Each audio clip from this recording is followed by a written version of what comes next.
Le mois de novembre est lié à la guerre de 1914-18, puisque, nous le savons bien, il y a un peu plus d'un siècle, cessait ce conflit meurtrier. Ce qui a profondément marqué notre pays à cause de cette guerre, c'est d'avoir perdu ses enfants. Celui qui va à tout au monde ne peut pas rester indemne devant le nombre et surtout l'âge des défunts. Ils ont tous une vingtaine d'années. Ou même, durant la dernière guerre mondiale, j'étais il y a quelques semaines à Bussière-les-Belmont, où l'on commémorait le martyre de 3 jeunes filles d'une vingtaine d'années, aussi au moment de la libération. Des jeunes qui partent, c'est toujours quelque chose de frappant, de questionnant. Comment se fait-il que ces encore à peine adultes, encore enfants, qui méritaient d'avoir une vie pleine, une vie longue, puissent ainsi nous quitter?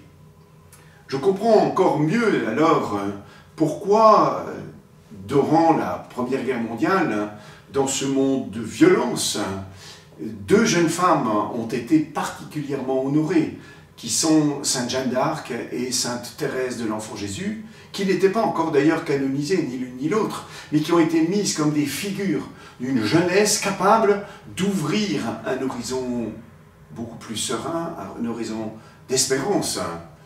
La petite voie promue par Sainte Thérèse, qui est la voie de la charité, de l'amour simple, venue s'exprimer au milieu de la violence des canons. Il y a finalement des jeunes gens qui sont capables de nous montrer quel est l'attachement au Seigneur qui vient remplir la vie. La richesse d'une vie n'est pas uniquement dans sa longueur, elle est surtout dans son intensité.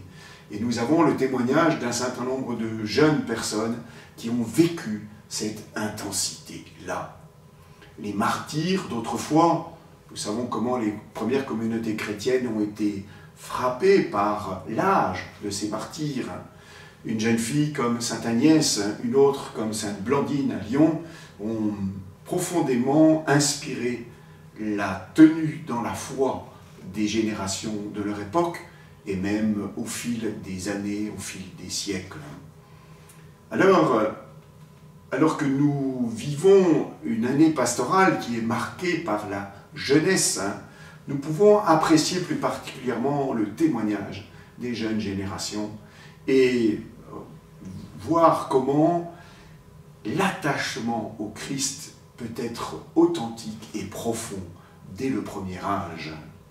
Il y a ainsi une fraîcheur de la foi qui se manifeste, qui est témoignée, et à travers cette fraîcheur de la foi, une richesse de l'amour même de Dieu.